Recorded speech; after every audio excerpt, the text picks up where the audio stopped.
Welcome to moon matter. आज हम class 10 का एक न्यू चैप्टर स्टार्ट करने वाले हैं जिसका नाम है circles. We are going to do only NCERT questions. और रही बात थ्योरम्स एंड कॉन्सेप्ट्स की, जब जिस क्वेश्चन में जरूरत पड़ेगी तब हाथों हाथ डिस्कस कर लेंगे। तो पहले एक्सरसाइज 10.1 के क्वेश्चन नंबर 1 पर आते हैं। इसमें पूछा है कि एक सर्कल के अंदर कितने टेंजेंट्स बन सकते हैं। तो पहले समझते हैं कि टेंजेंट्स होते क्या है। टेंजेंट वो लाइन है जो सर्कल को एक सिंगल पॉइंट से छूकर निकल जाती है। अब चेक करते हैं कि एक सर्कल के अंदर कितने टेंजेंट्स बन सकते हैं। एज यू कैन सी, ऐसे एक टेंजेंट बना सकते हैं, ऐसे भी बना सकते हैं और ऐसे भी। तो ऐसे तो बहुत सारे टेंजेंट्स होंगे, तो इसका आंसर होगा अनगिनत यानी infinite. Next question fill in the blanks है जो तुम खुद से ट्राई कर सकते हो। इन केस अगर प्रॉब्लम आती है तो कमेंट्स में पूछ सकते हो। नेक्स्ट है क्वेश्चन 3, एक टेंजेंट पी क्यू जिसमें पॉइंट पी वाला पॉइंट सर्कल के ऊपर होना चाहिए, मतलब कि क्यू वाला बाहर होगा सर्कल के, और रेडियस 5 सेंटीमीटर दे रखा है। आई होप तुम सबको पता है कि रेडियस किसको कहा जाता है। रेडियस वो डिस्टेंस है जो सेंटर से लेकर बाउंड्री तक जाता है, तो उस हिसाब से ओपी हमारा रेडियस हुआ। ऑल्सो यू कैन सी यहाँ ओ क्यू का मेजरमेंट 12 सेंटीमीटर दे रखा है। In figure you will notice कि यहाँ ओ से लेकर क्यू तक का जो डिस्टेंस है वो मैंने 12 सेंटीमीटर लिख दिया है।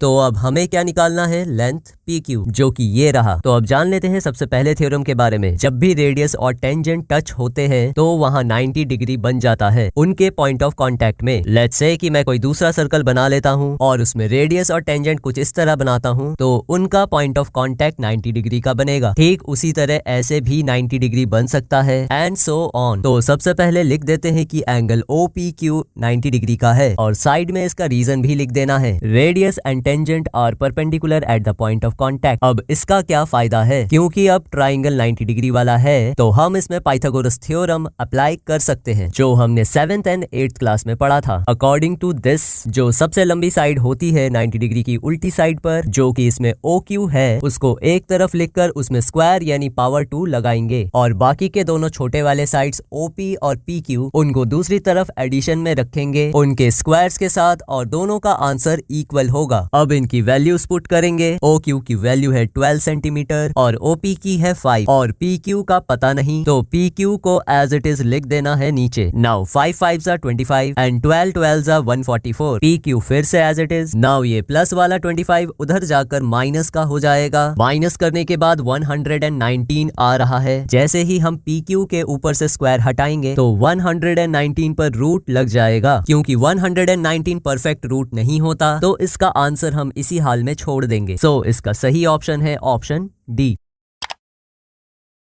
Now question number 4। इस क्वेश्चन में ज्यादा कुछ खास नहीं है, बस एक सर्कल बनाकर उसमें एक टेंजेंट और एक सेकंड दोनों को ऐसा बनाना है कि वो पैरेलल हो। एज यू कैन सी, ये रहा सेकंड और ये रहा टेंजेंट। इसी तरह से दोनों को पैरेलल बना देना। And this exercise is over. I hope तुम सभी को समझने में प्रॉब्लम नहीं आई होगी, और हुई भी हो तो कॉमेंट्स में जो चीज समझ नहीं आई वो पूछ सकते हो। एंड ट्राई करना क्वेश्चंस को खुद से करने की, और एनसीईआरटी एग्जाम्पल्स भी ट्राई कर सकते हो ताकि कॉन्सेप्ट और भी अच्छे से क्लियर हो। तो नेक्स्ट वीडियो में मिलते हैं, तब तक लेवल अप योर लर्निंग।